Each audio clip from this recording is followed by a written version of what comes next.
क्या चाहिए तुम्हें? पूरा देश।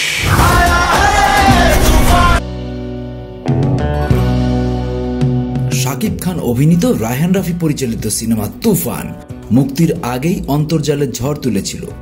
ছবিটির টিজার গান বা ট্রেলার মুক্তির পর বাংলাদেশ পশ্চিমবঙ্গের সমালোচকদের মধ্যে ইতিবাচক প্রক্রিয়া দেখা গিয়েছিল।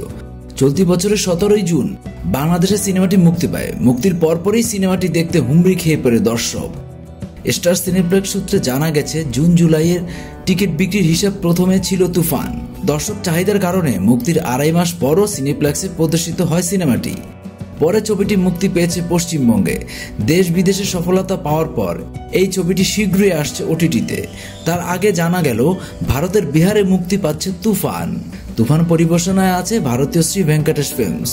শনিবার দুপুরে তুফানের ট্রেলার রিলিজ করে তারা জানায়, আসছে 13 সেপ্টেম্বর বিহারে সিনেমাটি মুক্তি পেতে যাচ্ছে। 1 মিনিটে তুফান ট্রেলারটি করা হয়েছে হিন্দি ভাষায়। সিনেমাটিও ইতিমধ্যে হিন্দিতে ডাবিং হয়েছে। বিহারে সিনেমাটি সেখানকার দর্শক হিন্দি ভাষাতেই দেখবে। দেশের বাইরেও তুফান সাড়া ফেলেছে। সিনেমায় লাগে উড়াধুরা, দুষ্টু কোকিল সহ কয়েকটি গান শ্রোতাদের মধ্যে সাড়া ফেলেছে। এদিকে দিন কয়েক আগেই প্রযোজনা প্রতিষ্ঠান থেকে জানানো হয়, তুফান চলতি মাসেই ওটিটি প্ল্যাটফর্মে দেখবেন দর্শক। বাংলাদেশের জনপ্রিয় প্ল্যাটফর্ম চরকি এবং ভারতের হইচইতে দেখা যাবে ছবিটি।